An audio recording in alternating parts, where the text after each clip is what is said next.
What's up, universe?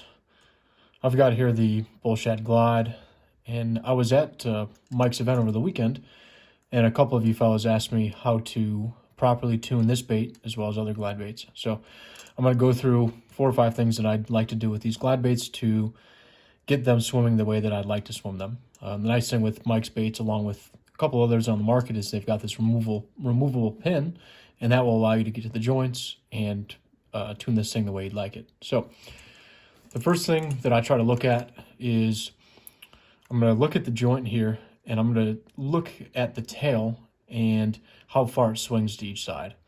And in general, what I want to see is that the tail is going to swing the same distance to each side. So I've noticed on this bait, it's gone a little bit further to the left than to the right. And that's going to make the bait want to favor one side or the other when it swims. So what I can do to adjust that a little bit is really just bend the screw eyes just a little bit. And the way that I do that is I want to move this joint this way. So I will just hold the bait with 2 hands, use my 2 thumbs, and I'm pushing down on that joint there. Okay, and then we'll check it. And that looks a little bit closer to what I want. I can do it a little bit more just to get it a little closer. But in general, I'm just trying to get it exactly the same left to right. All right, now to actually get into tuning the joint and the way that this thing swims. First thing I'm going to do is pull this pin. You may need a pair of needle nose pliers to do that. And the way that a glide works is you've got this joint distance here. The tighter this joint is, the less amount this tail can rock back and forth, right? So the tighter it is, the less this bait's going to be able to turn, but the further it's going to actually glide. Okay, so if you're looking for that, real long, wide glide, you want to tighten these joints. Conversely, if I loosen these joints a little bit, that's going to open this to a lot more movement. Okay, what that's going to allow the bait to do is turn a lot easier, but you're going to lose that wide glide. All right, and there is a point of going too far, and I'll kind of show you what that looks like as well. So we've removed the pin. This half just comes right off. You'll notice briefly, this bait does also have a tuning chamber here where you can either remove some of the lead that's in there now, or you can add a little bit more. The key to these glides is I've found the widest glides are the ones that are as close to dead nut suspend as possible. So the closest you can get this thing to suspend, the better. Anything that fast sinks, anything that floats is not going to give you the full amount of glide. Once we look into these screw eyes, that's where we're going to actually get into the tunability of this bait. So what I can do is either rotate these things in to make that real tight joint and give me a real wide glide.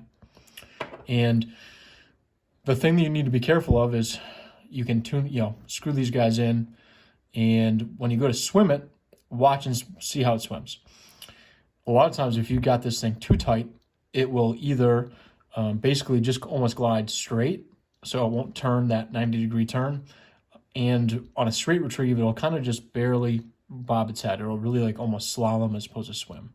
All right, so in, we'll get that tighter and wider. All right, I always recommend, at least for starters, to always do the top and the bottom one exactly the same. So if I go 1 half turn in on the top, I'm also going to go 1 half turn in on the bottom, and make sure that those are pretty flat. All right, so now the opposite is true for the wider glide, for that kind of real short and choppy back and forth, real tight, real maybe like only a foot wide kind of turning glide, if you will. So with that, I'll do exactly the opposite. I'm going to turn it out. Okay, and I found with this bait in particular, I can go in about 1 turn, I can go out about 2 turns, and that's usually about enough. What you'll notice if you pull these out too far is that the bait won't glide at all. It'll basically just turn on itself, and that's not always a bad thing, but there is a point where it gets so wide that it's almost hard to control. All right, so what we're going to do is put this thing back together, and again, just line this thing up, put the pin in. Oh, if I can see the hole. Put the pin in. And now some folks will push this pin all the way in. Some folks will snip it. But I just leave it just like this. That way I can tune it really easily. I can pull that thing out, get back to the joints, and go back to work on this bait. The last thing that I want to talk about is a nose up or nose down issue. Now, a nose up, nose down issue a lot of times is a weighting issue versus actually how the joint is set up. But there are some things with the joint that you can do to remedy that issue. So, for instance, if a bait is nosing up on the end of a glide, so it's gliding and then it wants to nose up towards the surface, what you can do is one of two things. You can either tighten this bottom joint or you can loosen this top joint. So basically, it'll kind of cock that tail a little bit and want to keep that nose down as opposed to rising. The exact opposite is true if this bait noses down. So you would loosen this bottom or tighten this top. All right.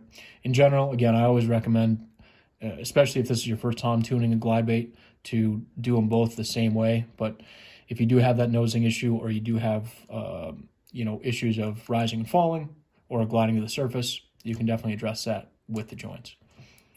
So once again, this is the Bull Shad Glide, and ton of tunability with this bait. There are some other ones on the market as well that have this removable pin, and the same principles apply.